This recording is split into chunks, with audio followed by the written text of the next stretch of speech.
of teaching me what it was to love something so much bigger than myself that I would never stop giving, even when it almost cracked me in half.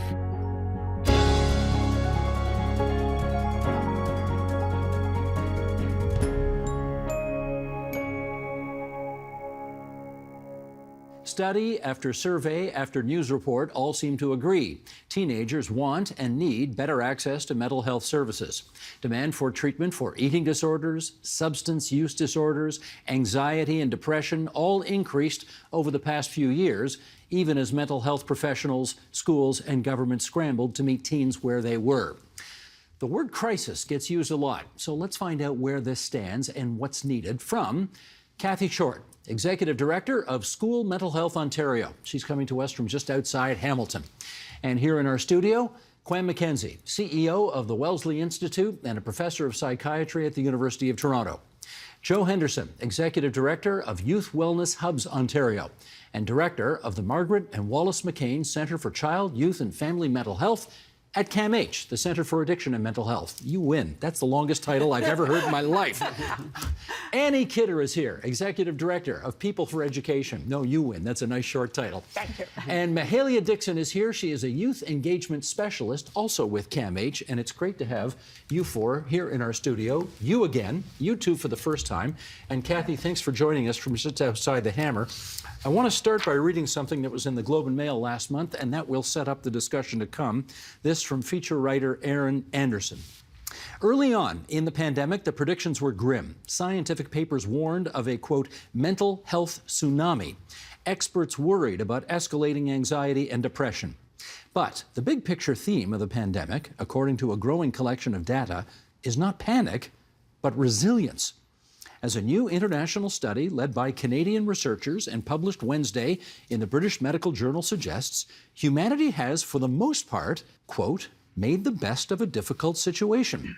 According to the study, university students and seniors experienced minimal to small increases in depression, that is, enough to cause a blip on a mental health scale, but not enough to dramatically upset a person's day-to-day. There was no evidence of an overall spike in depression and anxiety among teenagers, at least in that first peak pandemic year. Okay, this was a big, shocking revelation, I know, to a lot of people. And a couple of weeks ago, Kwame, you were on that program, actually, when we talked about this. We did a program on this Canadian survey in which the notion of a tsunami just was not there. It did not happen, as many predicted. And I would kind of like to get everybody's firsthand impressions of how that sounds to them, this study. Kathy, start us off, if you would. I really appreciate that report and the story of resilience that it paints. But it's important to remember that our data story is young and still unfolding. And so we do have to hold things lightly. And I think what we're learning in population research doesn't always translate to the individual experience. And so, we know there are young people out there who are really struggling. And so when they hear a report like that, their families, and you think about how mental health reverberates, they're feeling some deep pain. And so that finding may not sit exactly right. So I think if there's, the way I look at it is, there's one thing that we've learned in the pandemic is that we really can't be thinking in universals. That while we had some common experiences in the pandemic, it landed differently for different people.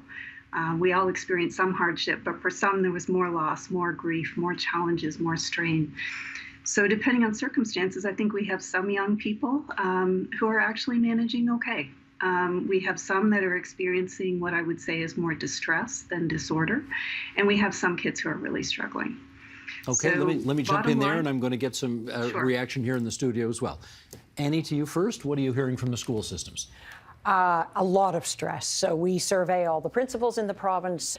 They definitely said, compared to the beginning of the pandemic, where COVID was the struggle, that to them the biggest challenge now was kids' mental health and staff mental health, and that they didn't have enough access to resources, and that the system itself was strained. It's an education system, it's not a healthcare system, so they were having a hard time accessing mental health specialists, and that it was adding to a level of stress in the school, but the comments in the survey were amazing in terms of the principals saying the increase in behavioral problems, in self-regulation, and in kids in real distress was huge. And they were worried that the world thought everything had gone back to normal. And they went, everything isn't back to normal.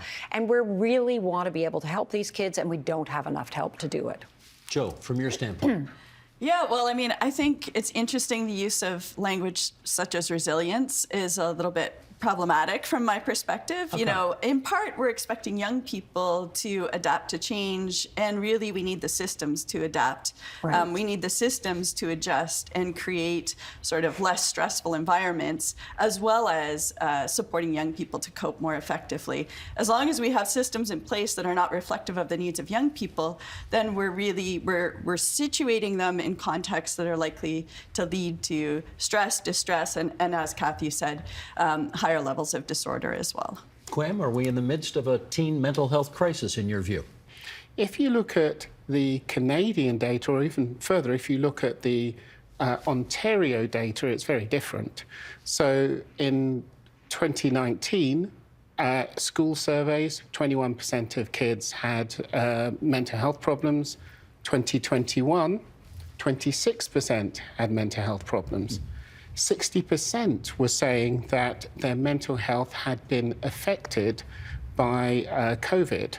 And also, and very worrying, 1 in 5 kids in 2021 said they had deliberately hurt themselves in the last year. How do you define that? Well, it's deliberately hurt. I mean, people scratch themselves, some people are cutting, but it's not trying to necessarily commit suicide. It's sometimes trying to relieve tension by hurting yourself, by scratching yourself, by cutting yourself to relieve anxiety and depression. This is worrying. So we could talk about whether there's a post-COVID tsunami, not that we're post-COVID, or not. But we have significant issues in teen mental health that we haven't dealt with. Yeah. Okay. I've purposely left you to the end because you're the youngest among us, and you have your contacts on this story in a way that perhaps others don't. So why don't you share where you think we're at on this right now? Yeah, I mean, I think as folks have already said, there's a lot to be said when it comes to young folks' mental health. And when thinking about data specifically, like data, of course, not negating how important it is incredibly important, but it's also equally, if not more important, to be looking directly at what young folks are saying, right? And what we're hearing is that young folks are saying, I'm struggling, I need support, I'm not getting the services that I need, or the services that I'm getting, they're not really matching what I'm experiencing, right? And of course, we know that the experiences of young folks also change tremendously, right, as they age, and especially during the pandemic and so much societal change as well. It's impossible to sort of keep up for young folks in certain ways. And so despite the fact that, overall, some folks are thriving, some folks are doing really well, some folks are also struggling. And it's important that we're looking at things at an individual level, not just at like a global level or a larger scale level, to get a real picture of what's happening for young folks' mental health. That's a point that's clearly emerging as we make our way through this whole thing. Joe, I want to follow up with you. How do you tell the difference between what's just typical teenage angst that everybody goes through when they become a teenager, or what is something deeper and more profound, perhaps related to the pandemic? Well, I guess I would ask a different question. And that is... You didn't like the question I asked? Who deserves support? And from my perspective, it actually doesn't matter how I define, is it this or is it that? Where on the continuum is it? What's critical is, how does the young person feel? What are they saying they need? And how are we responding as adults, as systems? I think that's the critical question. Once we create opportunities for young people to connect, we get to know them, we can engage with them, then we have an opportunity to understand what's really going on. We can start to differentiate between, is this a need that's arising in the moment that we can respond to sort of briefly and support a young person? Is it a challenge that just exceeds their coping capabilities and a little bit of investment will support them? Or is it something deeper, bigger that's emerging in the context of something that'll last for longer? And we can adjust what kinds of services we offer in response to that. But the first and most important question to ask is, how are you doing? What do you need? I take your point, I'm going to see if I can come up with a supplementary question here that will meet with a little more favor. And Kwame, I'm going to put it to you, which is, I understand that if you're a kid and you're in trouble, it kind of doesn't matter if you're in trouble because of A or B or C. Could be something related to your family, could be something related to the pandemic, whatever. But do you make a distinction, or should we make a distinction between those who are just suffering from what you might call typical teenage angst versus something you picked up in the pandemic? I think we should make a distinction, but that doesn't mean that people don't need support or help. The distinction is about maybe what people need to help them thrive, rather than whether they should be getting support. So yes, I mean, the fact that teenage years can be rough doesn't mean to say, okay, we do nothing about that, we don't make it better, we don't give people tools to be able to work through that. We don't say that. We say, hey, well, just because it sucks for some people doesn't mean it's okay. It's not okay. And I really like what Joe was saying. Let's turn it around and say, what do teenagers need to thrive, and what do we need to do to help them thrive? And listening to what people think they need, help, trying to work out what we can do, both professionally and sometimes not professionally, what peers can do to help each other, how schools can be set up to help kids thrive, how we can give people skills to self-regulate. There are loads of things we can do to help people. And I think, personally, I think if I, during my teenage years, had been listened to a bit more and given more skills, then I would have had a better teenage years, and I'd have wasted less time, quite honestly. You still turned out okay, Kwame. Yeah, but think of what could have happened. Okay. Kathy, let's go to you. Can you tell, based on what you're hearing back from the schools that you deal with, can you tell if we're in a worse place today as it relates to student mental health than we were pre-pandemic?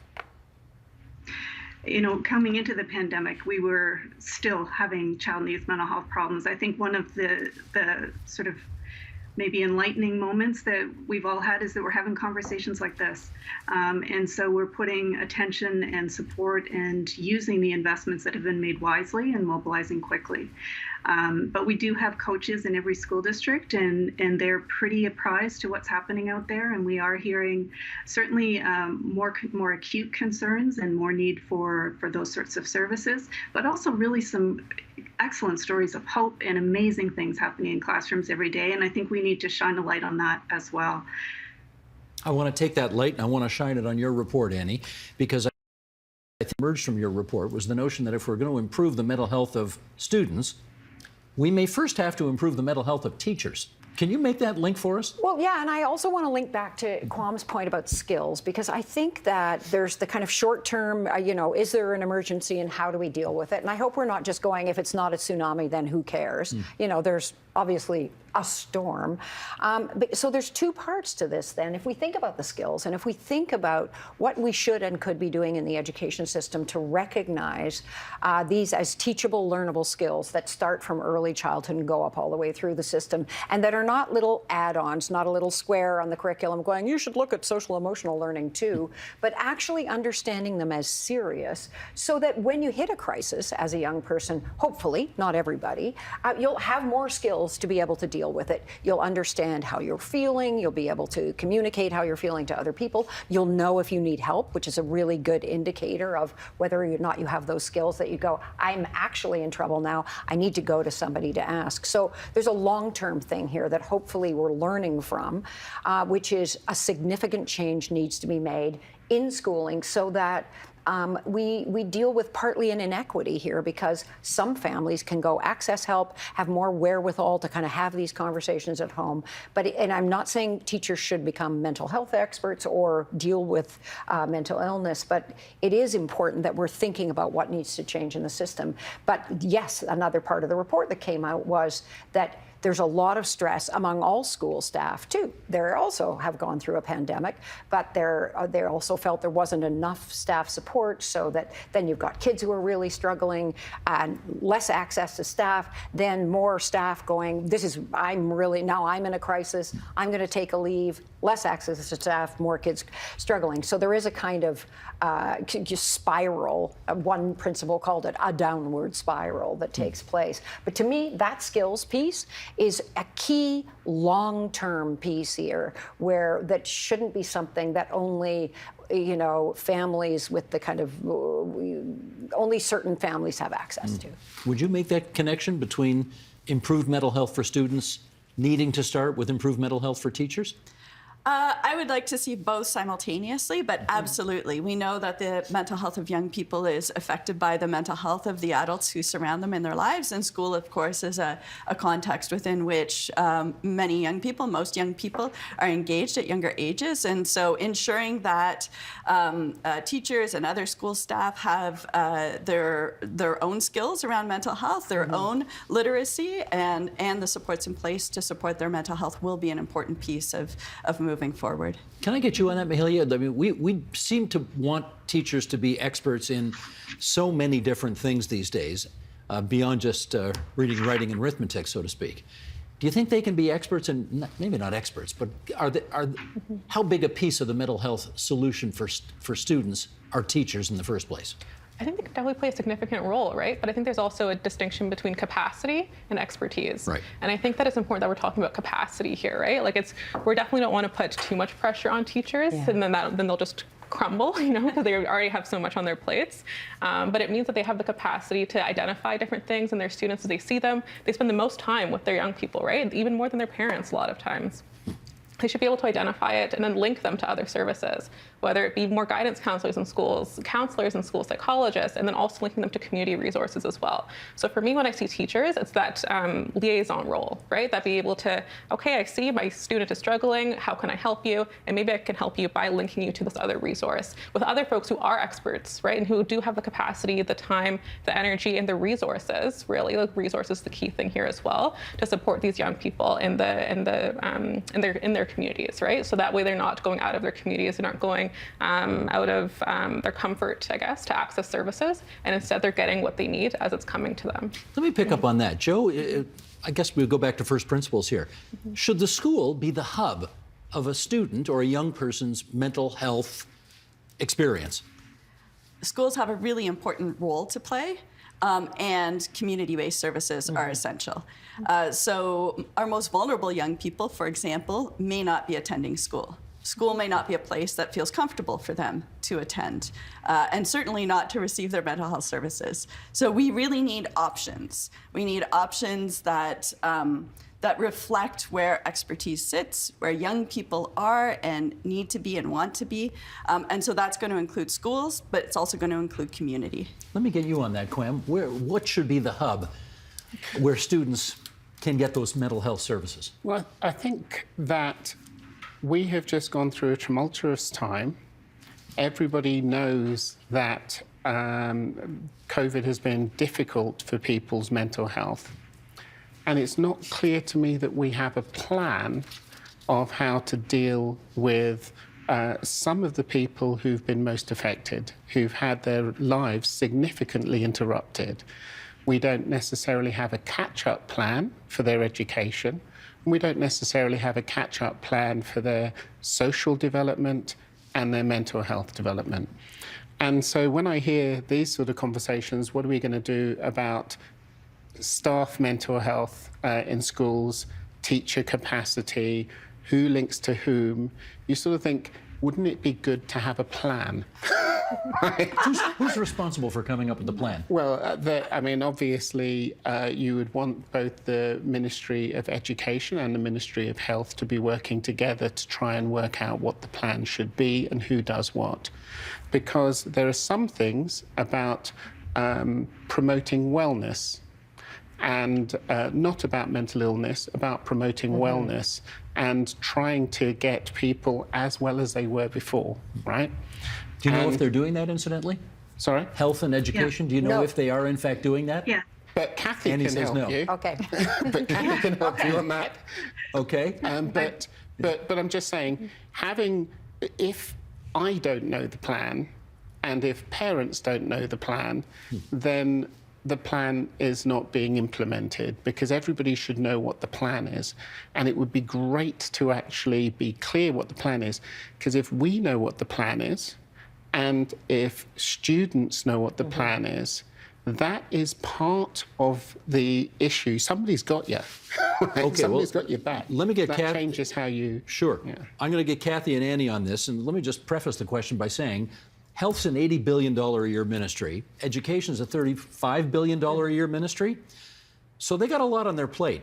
And whether the two of them can actually speak to each other is a very open question. Kathy, why don't you come in and tell us whether you think there actually is a coordinated plan between health and education to resolve this? I would say there are some really important things happening right now. So there is actually a comprehensive school mental health strategy. And to Kwam's point, if we aren't communicating that well, we need to do that, because there are folks who are actually enacting this day by day. And I'd love to give an example of that that I think would be resonating.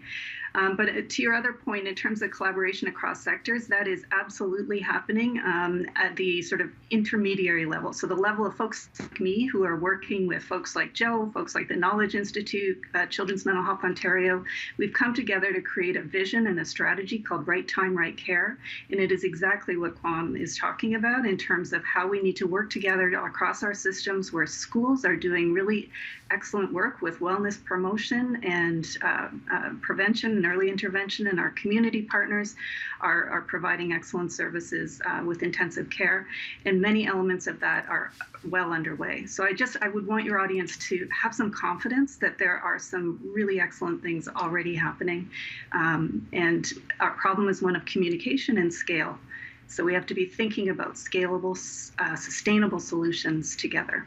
Okay, that's good to know, but I heard you say no, Annie. Well, I feel bad, because School Mental Health Ontario is an incredible organization doing incredible work. So there are things going on, but I think they're often the kind of beautiful exceptions, as we like to call them, so that what people working in schools, they're not experiencing a plan. And one of our calls in our most recent report, which we have been calling for since the beginning of the pandemic, is a task force. Task force aren't the answer to everything, but to make sure that we have people at the table with the experience and the expertise from health and education, so that we're actually understanding as a public, as parents, as staff in schools, as kids. It's like there's everybody's gotten together, everybody's talked to each other, they've tried to work out, so they've listened to principals who are going, that's great that there's a plan over here, but I can't access community mental health, or I actually don't know enough about it, so I don't know how to do it, or I'm so overwhelmed by all the other things I have to do, I don't have a staff person, I just need you could find out, I actually just need a person paid part-time to be the community liaison who could help me find that. But I don't think there's a good enough, strong enough plan. I think it is really important that we're able to scale really great examples of things that are happening on the ground, but they often rely on heroes or people who really know how to work the system well. And what we need is something more comprehensive than that. And in my experience, which is for over a very long time, ministries aren't that good at talking to each other or kind of sharing turf and understanding how they have to how they have to work together. But I do want to say School Mental Health Ontario has been an incredible innovation in this work, because there's a lot more there now than there used to be. Yeah, and I'd agree. Kathy and School Mental Health Ontario are doing great things. Joe's doing great things, and various people are doing great things. And I don't want to be misinterpreted to say that there is nothing happening. I was specifically interested in the post-COVID, and I keep on saying post-COVID, though I don't think we're post-COVID. I was trying to think of the catch-up. Yeah. What is the specific plan for the catch-up? That was the question that I had. Catch-up referring to? Well, people have missed time at school. There are increased rates of mental health problems. 25% of kids have had a deteriorating relationship with their parents. That does not bode well for their mental health. Yeah, some of those teens are going to be moving out of school into university, perhaps. You know, how is that going to work? Yeah, it's all of that sort of, we went through a hard time, people gave up a lot. How are we making that up to get people back to where they were? We said we were going to build back better. Yeah. Have we actually dealt with the issues that have come out of the pandemic so far? That was the question I had. Yeah. What's that plan? And if I can interrupt, as is my wont, ask my husband.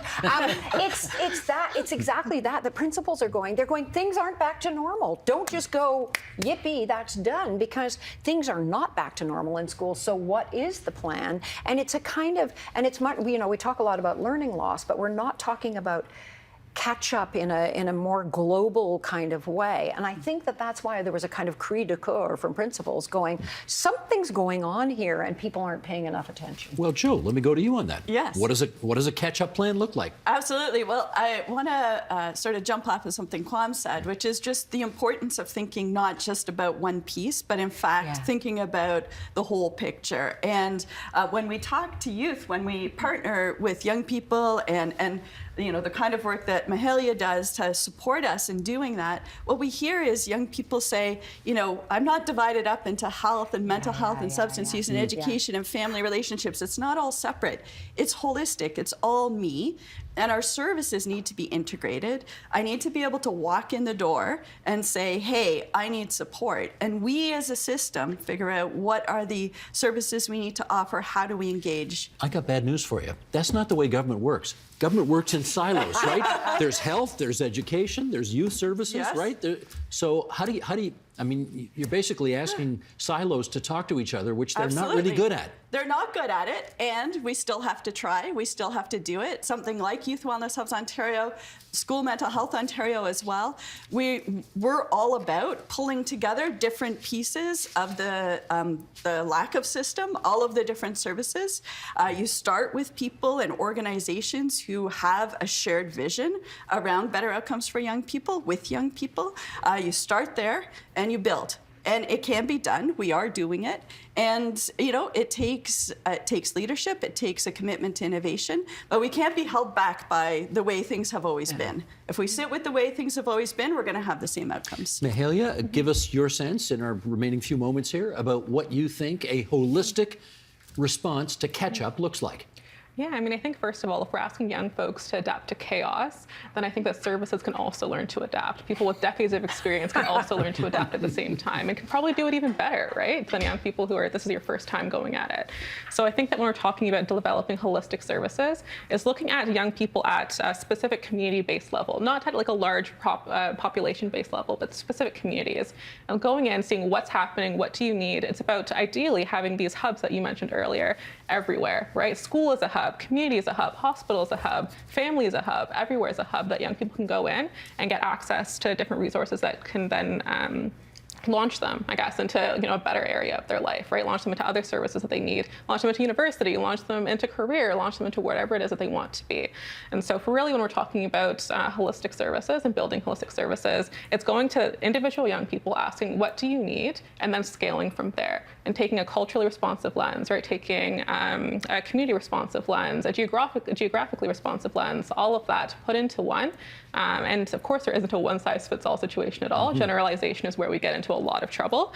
But it's taking care and taking time and being mindful in creating these services by young people and listening to them and their desires and what they're explaining as what they need for services. Kathy, I think I need you to weigh in by telling us what the consequences are if we don't get this right. We need to get this right. And I think we've got a lot of I think Mahalia is speaking a lot of wisdom here, and what she's saying is very much what we're hearing from young people. They want to be involved. They want to be part of this solution, and they have a role to play in making it better in this support system that has been described. So, Annie, if you're a teenager in school having issues right now on this, where do you turn? What do your people tell you that you're supposed to do? I I think hopefully you can turn to your teacher, the actual, the grown-up that you see the most, and hopefully your teacher will have enough knowledge and skill to be able to go, I actually think you need to go over here, talk to the guidance counselor, whatever. There still is that hard problem of, I can see you do have a problem. I'm not sure if you're going to find the resource you need. But I think that right now what's important is that we have systems, which are hubs, that say we want to hear from you. We want to have this conversation. And there are, after we put out our report, there were two principals who talked, who I think were both in Toronto, who had incredible centers in their schools. They had a wellness center. You could go there. You could find somebody else to talk to. So there is attention being paid. I think we are past the kind of, hopefully, the kind of stigma as a problem. So stigma is less of a problem, but now it's resources. So people understand that this is not some weird thing that happens to somebody else. I'm not pointing at you, Kwame. I wondered what was that. It's not some weird thing that just happens to Kwame McKenzie. But that we all struggle at various times in our life, and that it's important that we're paying attention to this and being, articulating this in the system. You know what I got to say? What? For a show about a really serious topic, we've had way too much fun out here today. But anyway, maybe that's good. It is. Mr. Director, I want to be able to thank everybody for coming on our program tonight, and I'd love you to tell me where you want to start. Okay. Bring the boxes up if you would. There they are in the top right corner. Kathy Short, School Mental Health Ontario. Thanks for being there for us on the line from the Hammer. And in the bottom left-hand corner, Joe Henderson, with a title too long to get into right now. Let's just say Youth Wellness Hubs Ontario. And Mahalia Dixon, CAMH, Youth Engagement Specialist. And then over there on the other side of the table, The weird guy. Exactly. Kwame McKenzie, Wellesley Institute, University of Toronto, Annie Kidder, People for Education. Okay, that's it. Get us out of here, everybody. Thank you.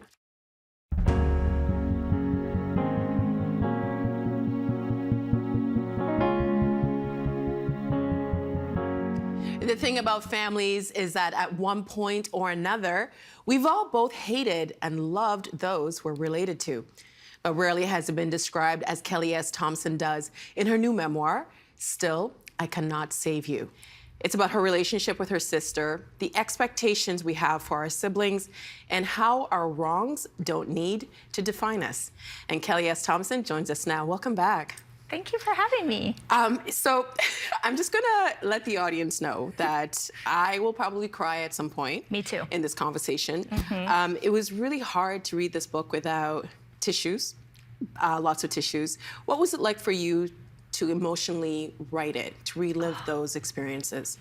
I mean, I think sometimes we have this vision of authors just sitting and typing away and sobbing, but that really was me. I mean, I would close my computer and my face was swollen every single day. I think my family has been sort of wondering why I would want to linger with it so much. Why do you want to write about this? Because it was horrible the first time. Why do you want to linger with it now? But I was really determined to find some beauty in it. And I often think about who needs this book, like who's at the other end needing this book. And that motivates me to keep going even though it's hard, so. But your sister wanted you to tell this story. She did. And she said to you when she was in hospice that, I want you to tell all of it, even the ugliness. Yes. So what do you think we get? Because I was just saying to you before we started taping that sometimes when you read memoirs, it's hard for us to be critical with ourselves, but you were very hard with yourself. So what do you think we get from writing about the ugliness? Well, I remember when my sister died, I was really craving a book that would linger in the moments of when the person died or when people behaved poorly, because we have this real tendency to gloss over those moments because conflict is hard and we don't like to sit with it. But I really believe the power of a really good true story is one that looks at those really dark moments. And the requirement is that I'm gonna do the same to me and treat myself as a character as I would everyone else in the book. Or the reader has no reason to trust you. They don't trust that you're telling a true story if you don't also accept the moments where you were flawed. Because realistically, no one's all hero and no one is all failure either. We have all these spaces in between, and that's where I think story lies, in the gray. And we go on that journey with you because your perception of your sister changes with different life experiences. We have a picture of the two of you, and it is so adorable. Can you tell us what your relationship was like with your sister Megan when you were kids? Megan was just everything. Look how cute she was. Is she giving you a headlock? I like to think she's not. She's also weirdly wearing a negligee, which feels somewhat inappropriate, but she loved to play dress up. Megan was the sister that you hungered for. I was chronically shy, did not make friends well. And when you're in a military family like we grew up in, where everyone's sort of cycling in and out of your life all the time, when you're shy and quiet, it gets pretty lonely. Megan would let me play with her all the time, even though she was 3 years older than me. She didn't pick on me. She didn't make me feel small. She welcomed me at every turn. She was the sister everyone would have wanted. Well, you have a line. I mean, you have a lot of writing in this book that just kind of takes your breath away. But there's a line that's quite profound. You write, "It is such a special sort of pain to love someone you don't like very much." You talk a lot about how likable your sister was to other people. Why not with you? Megan got addicted to various drugs when she was younger, around teenage time.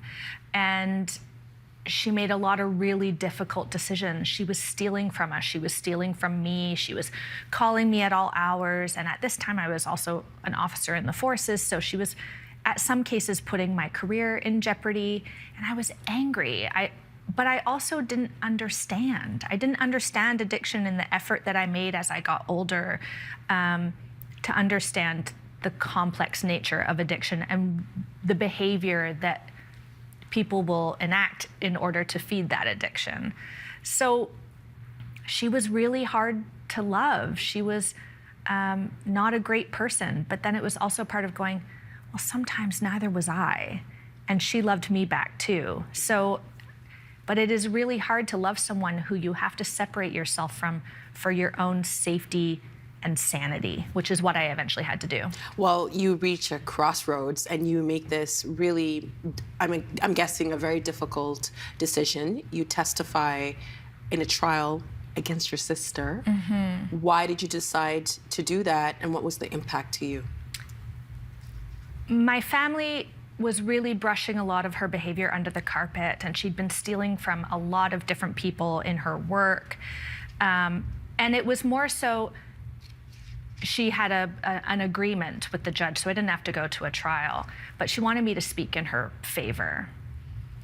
And my parents kept lying and paying people off and trying to fix it, but it wasn't fixing it.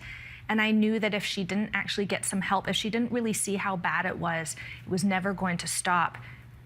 And I had lost her so long before that I wanted to lose her in a way that honored her in the choices she was making, in terms of she had to take control of that decision and I had to step back and accept that I couldn't change it for her. So telling the judge the reality of how many times this had been swept under the rug was the thing that finally got her pushing to get treatment. And she acknowledged that to me, even though I think it was a decision that was really hard for my parents to accept. How old were you both when this happened? I would have been in my early 20s, and she was in her late 20s. Yeah. What you mentioned your parents. How did this impact your parents and your relationship? It really divided us because, like, I say my parents really ostriched about it. Really stuck their heads in the sand about the reality. And it was funny. Maybe a couple years ago, and before she had died, and my dad said, well, it was really bad, your sister's addiction. I was like, yeah, I know. That's what I was saying all this time. Because we had shared friends, and I knew how bad it was. And I knew, I heard people talking, whereas my parents weren't part of that world. Mm-hmm. And because she was calling me and kind of playing that sister card to have me keep things quiet. Mm-hmm. And I just couldn't do it anymore. And I was exhausted. But it definitely pitted me against my parents often, because they tended to think I thought the worst of her, but of course I didn't. I loved her more than anything. I just wanted her well. Why did they think that, though? I wonder if it's potentially sometimes because Megan had cancer when she was younger, as a baby, and they were very close to losing her. And I think there's a special sort of tenderness for almost losing a child. Whereas I was always a overachiever and really studious and really got things done. I was sort of the responsible one. You were okay. But to my own detriment sometimes, I think. When you think back during that time, what was it about you to make that decision? Because I just keep thinking you were really young.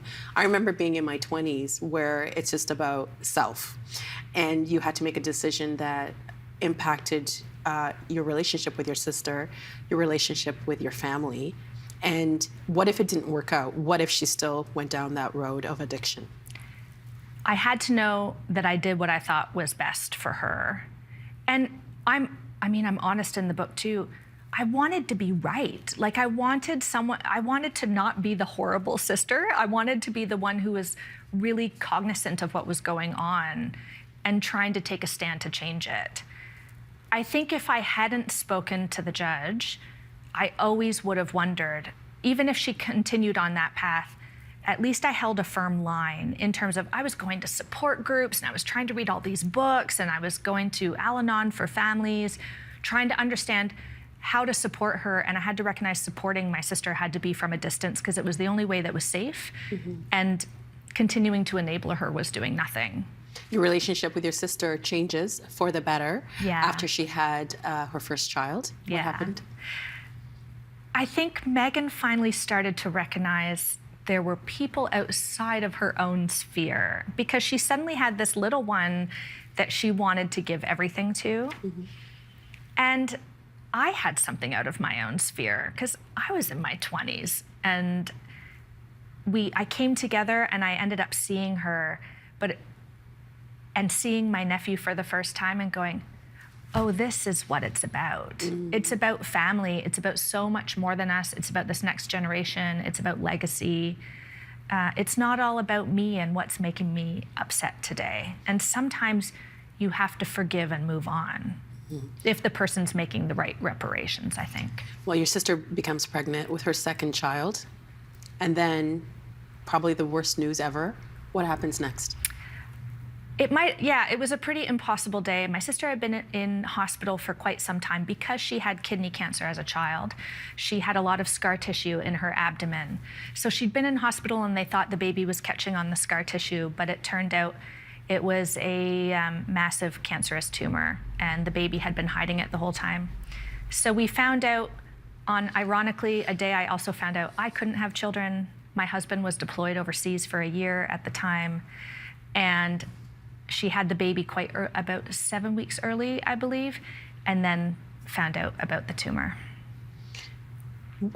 How soon did you realize that it could be the end? Immediately, for me. I think I was one of the very few people who immediately recognized. I mean, you only had to Google the type. It was a sarcoma, which is super rare. You only had to Google it to know.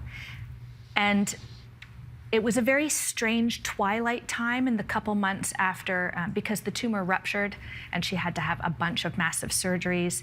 And then it was like we didn't talk about it. We sort of danced in this weird period of pretending things were fine, even though they really felt like they were crumbling. But you didn't want to push her because it was kind of like pushing her to face a reality she wasn't ready for. Who wants to face a reality? They're leaving behind their 2 children.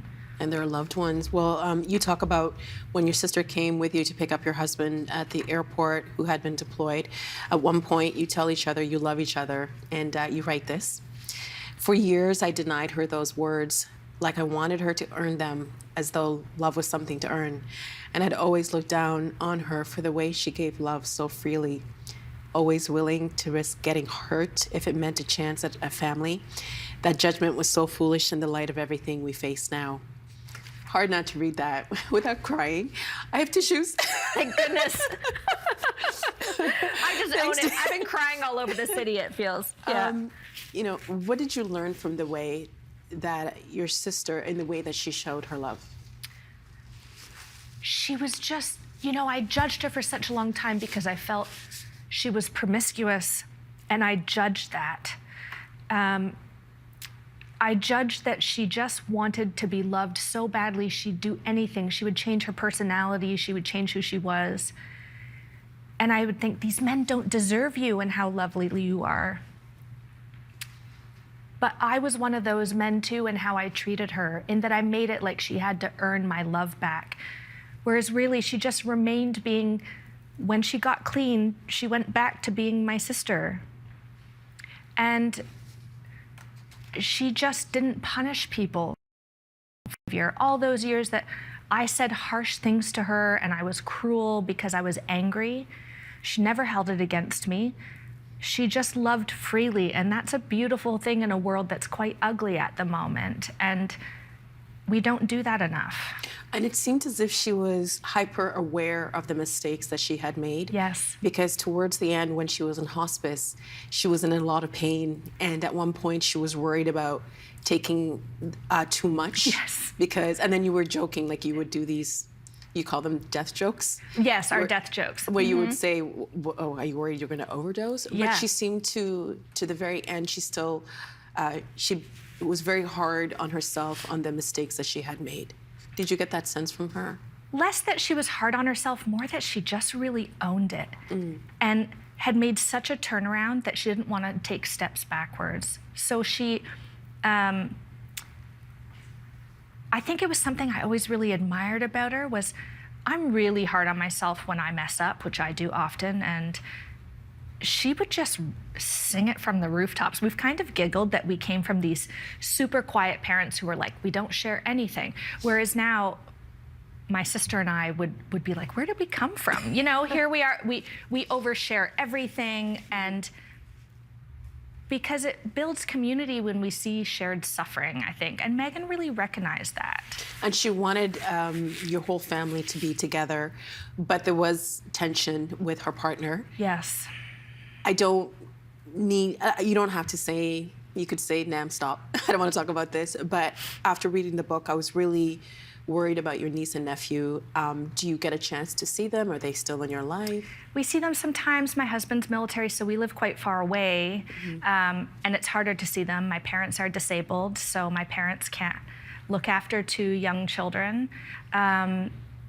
Megan's mother-in-law makes a lot of effort for us with the children, and we're lucky in that way. But they are thriving, but they do say things sometimes that are sort of a stab to the heart. Like what? My nephew told me once, Auntie, you smell just like my mom. And how do you answer that? Just drive while not making them feel like they have to be beholden to her. She loved them, she gave them the gift of that love, and I have to count on that carrying them through. She loved being a mother. Oh, yeah. And she even left them little memories for them to remember her. What did she do? She recorded her voice. Friends coordinated it for us. She recorded her voice, just leaving them little messages, and then we put them in Build-A-Bears. She's written cards to them for up until their 18th birthday, and I have those, so I'm holding on to those. It was kind of sad sometimes at the end, these grasps at legacy that she was attempting, and she kept saying it just doesn't feel like enough. And so sometimes I think that's why I wrote the book. I just wanted it to be like a fuller legacy that gave a bigger, beautiful picture of what can come from overcoming. Were you able to forgive her for how she behaved when she was younger? Absolutely. But it was harder to forgive some of the decisions as she was dying. I want to read one more quote from when Megan was staying with you and you were settling in to watch a movie together. You write, "She lifted the sheets to let me climb in, and I felt heat radiate from her. It was in moments like this where I obsessed about filling the blank space with all the things we'd missed out on. I wanted to share in everything now, but didn't want to spook her into sensing my rising tide of fear that we were running out of time to share these stories." How did you help each other cope with knowing the end was near? I think she said to me that she often would tell me when she was scared because she didn't want to upset my parents. Because how do you cope with losing a child? I tried to really make that space for her to tell me when she was frightened.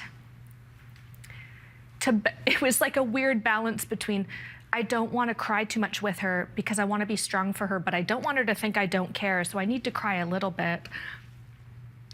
We laughed a lot. We would have a lot of moments of, we would do this thing before we would fall asleep because she would get quite anxious. And we would share little secrets that we'd always kept from one another. Half of them that she thought she was keeping from me, she hadn't at all kept from me, and I already knew about them. But we just really clung tight. You know, I remember reading this book about when you're in caregiving and how difficult it can be to just embrace that moment, because you get nervous about losing time, but all you can do is be with them, hold their hand, rub her feet. Paint her nails. Paint her nails. I have a lot of grief over the lack of photos from our adulthood together, because we don't have any, because we were so apart for such a long time. But I think we really made it up to one another. We just treated every day like it's still going to be an experience. Just because you're in a hospice doesn't mean you're not still alive and still here. I remember one night she wanted to sneak down the hallway of the hospice to go get a snack. And I was like, we don't have to sneak. We can just walk down the hallway. But she wanted to tiptoe, like it could have been drugs, but she wanted to tiptoe past the nurses. And she was on a lot of drugs to manage the pain. Yes, and we were tiptoeing down the hallway and eating ice cream out of tubs together, like we were having a slumber party. Well, you mentioned caregiving. You wrote about the staff at the hospice with your who were taking care of your sister and helping you, and you wrote about how intimate those care roles were and how important they came to be for your sister and your family. Yeah. You also write caregiving for your sister before she died was a gift. How was it a gift? I'm never going to be a mom, and I often think my sister gave me the gift of being a mother, of teaching me what it was to love something so much bigger than myself that I would never stop giving. Even when it almost cracked me in half. I was a mother to her in some way, even though she had a great mother. And even though you were the little sister? Even though I was the little sister. And she joked about that with me once. And because I was at a point where I was holding bags of her vomit and having to wipe her and bathe her. But there was this really beautiful intimacy. What does it say when you've had this, when you have love where you know it's going to be so horrid when they're gone just because they're not there? That's loving well. And that's a gift that helped me to move through the grief. When did you lose Megan? She died on August 17th, 2018, after about 6 weeks in the hospice. And the nurses actually, I just had a fundraiser there with the book. We sold the book there. But the nurses, I was filming another show to promote my first book, and it was live. It was The Social, it was live. And I show up, and all the nurses were in the audience. And you know, that's family that you've made. They've lived this life-altering thing with you. And so it's another part of the gift that if it's going to happen, it's going to be horrible anyways. You have to just embrace the little parts of beauty that have come from it. She was so proud of you. She went to one of your lectures, and she was just beaming. Yeah. And throughout the book, she was writing about how she wouldn't be around for when your first book came out. Yeah. And she also left you notes on her phone to listen to after she passed away. It felt like she was just kind of like, what did that mean for you to be able to hear her voice after she had passed? I had asked her to record something she wanted me to hear in particular. And I was sitting with her, holding her hand. And she just kept telling me over and over that she loved me. And in the audiobook, actually, it's my sister's voice that they've used of her saying that recording when I write about it. And when I'm having a really hard day, I just put it on and I'm reminded she was just my biggest fan. If I would write, I wrote something and it was in McCain's, and she went around screaming like, I'm in McCain's, and she was so excited. And just everything I did, she worshiped it. And it was almost embarrassing because I didn't feel I deserved it. But she always reminded me that I did. And coming to see me teach that one day was like this culmination of, in some way it felt like she knew she could go because I was gonna be okay. I at least would be okay, and we would work together for us all to be okay. There was a lot of comfort there. I mentioned that she wanted you to write a book about your relationships. Yeah. What do you think she would think of this book? She would love it. She would absolutely love it.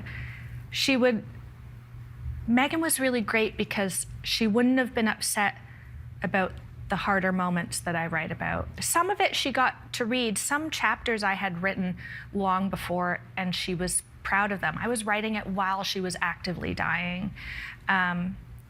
It was like a promise to her, and it was a promise I really wanted to keep. I think she liked the idea. She said, "Oh, I'll live on in your book. I'll live on, so I have that." That's quite the thing. There's a scene in the book when she does pass, and your father, I believe, is on the left side, your mother is on the right, and you're at her feet. Yes. And the way you come together to let her know that she's not alone, that she's surrounded with the people that she loves, just, congratulations. And I think this book is going to help a lot of people. Thank you so much. And my love to your family. Thank you. And your parents and your husband. Thank you.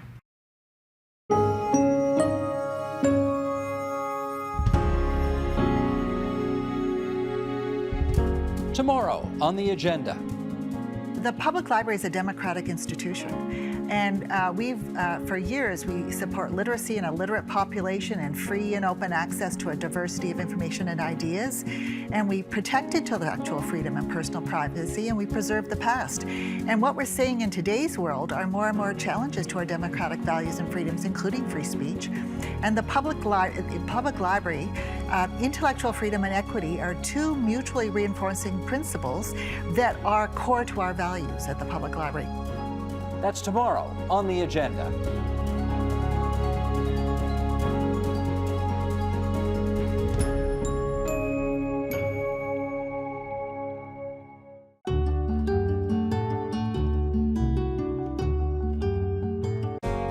Ever wonder what happened to the most important people from your school days? This is the yearbook, and this is the page that has both of us.